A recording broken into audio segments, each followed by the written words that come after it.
Bonjour à tous, j'espère que vous allez bien. Aujourd'hui, je vous propose une vidéo de résolution de problèmes de vitesse autour de la notion de proportionnalité. Nous verrons dans un premier temps la définition de la vitesse moyenne. Nous verrons ensuite à partir d'un tableau de proportionnalité comment calculer un temps, une vitesse moyenne ou une distance. Et enfin, nous verrons la méthode de la règle de 3. Alors tout d'abord, la vitesse moyenne, c'est la distance parcourue en une heure. Autrement dit, c'est le nombre de kilomètres qui va être réalisé en une heure. La vitesse s'exprime de la manière suivante, kilomètres par heure. Exemple, Angelina a parcouru 100 km en une heure. Sa vitesse moyenne est donc de 100 km par heure. Autre exemple, Tom a une vitesse de 5 km/h. Cela signifie qu'il parcourt 5 km en une heure. Voyons à présent comment calculer le temps dans un problème de vitesse. Tout d'abord, la vitesse moyenne, c'est une situation de proportionnalité. On peut donc utiliser un tableau de proportionnalité pour résoudre ce type de problème. Voici un premier problème. Tom a une vitesse de 5 km/h. Combien de temps mettra-t-il pour réaliser 10 km? Pour résoudre ce type de problème, nous allons utiliser un tableau de proportionnalité. Dans un premier temps, sur la première ligne de mon tableau, nous allons mettre toutes les données qui correspondent aux distances. Et en seconde ligne, toutes les données qui correspondent au temps. Comme ma vitesse est de 5 km/h, je vais écrire 5 dans la case des kilomètres et 1 dans la case des heures. Je vais chercher à présent un coefficient de proportionnalité pour passer de 5 à 10. Eh bien, pour passer de 5 à 10, je multiplie par 2. Si je multiplie par 2 en haut, je vais multiplier par 2 en bas. Donc 1 fois 2, c'est égal à 2. Cela veut dire que pour réaliser 10 km, Tom mettra 2 heures. À présent, pour 15 km, même procédé, on cherche un coefficient de proportionnalité. Pour passer de 5 à 15, je multiplie par 3. Je vais donc faire la même chose pour la seconde ligne. 1 fois 3, c'est égal à 3. Il mettra donc 3 heures pour réaliser 15 km. Pareil pour 40 km, on cherche le coefficient de proportionnalité. 5 fois 8, c'est égal à 40. Je vais donc faire 1 fois 8 et c'est égal à 8. Il mettra donc 8 heures pour réaliser 40 km.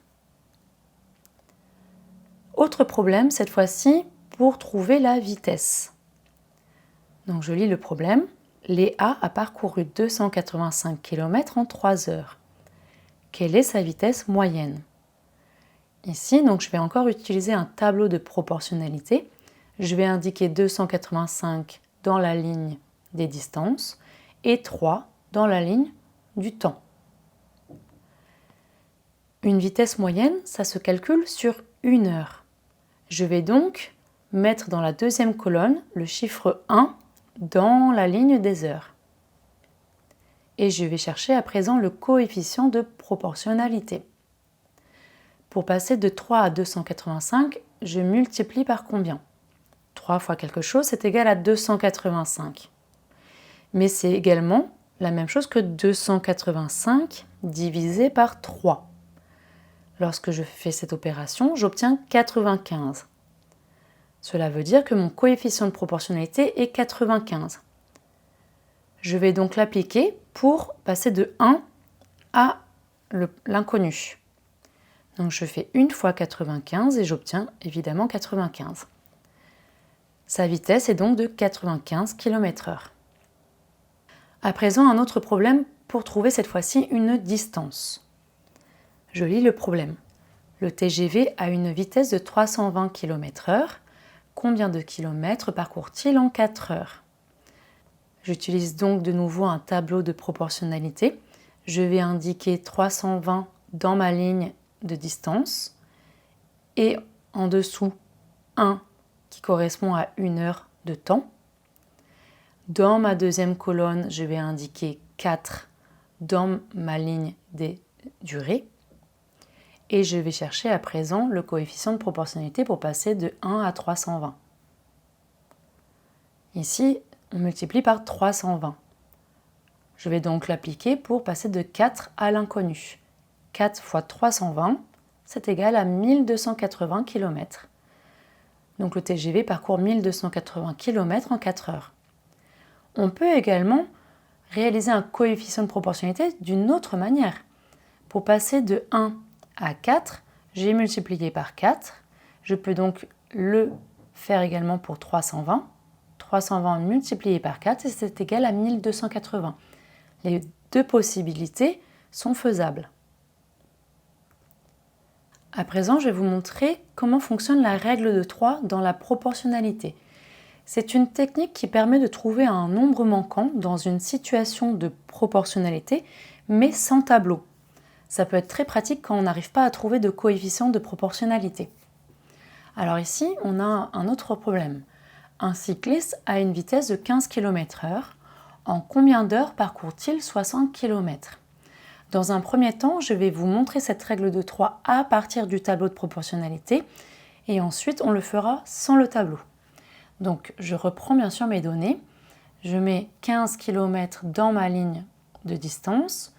Le 1 qui correspond à 1 heure, en dessous du 15.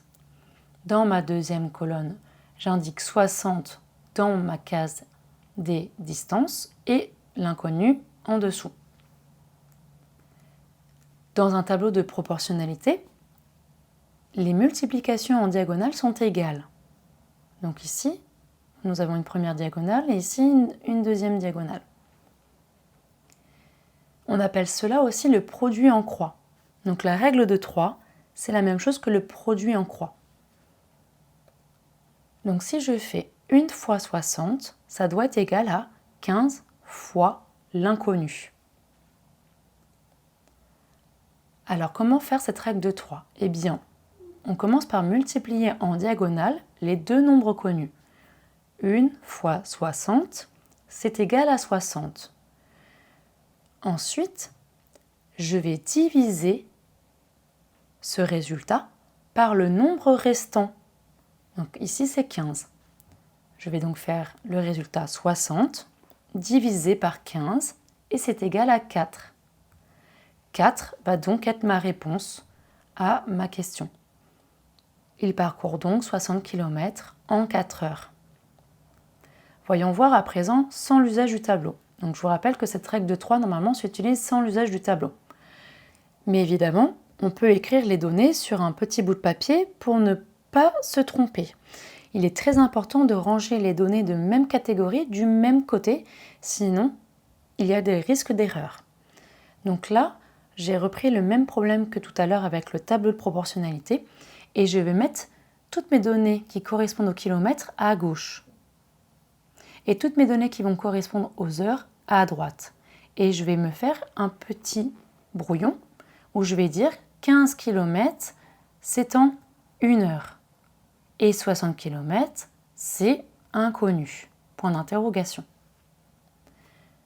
Je vais donc à présent faire mon produit en croix. Je multiplie en diagonale les deux nombres connus. 1 fois 60, c'est égal à 60. Je divise ensuite le résultat par le nombre restant. 60 divisé par 15 et c'est égal à 4. Voilà, donc là c'est ça la règle de 3. Maintenant, à toi de jouer avec la règle de 3. Voyons voir si tu as compris. Louise fait du vélo. En 2 heures, elle parcourt 18 km. Combien de kilomètres parcourra-t-elle en 5 heures?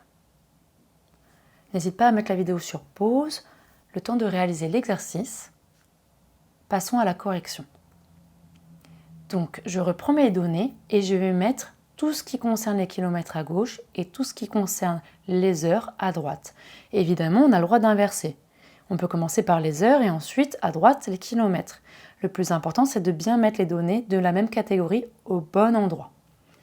Donc, on a 18 km pour 2 heures, une inconnue pour 5 heures. Je fais donc mon produit en croix, 18 fois 5, c'est égal à 90.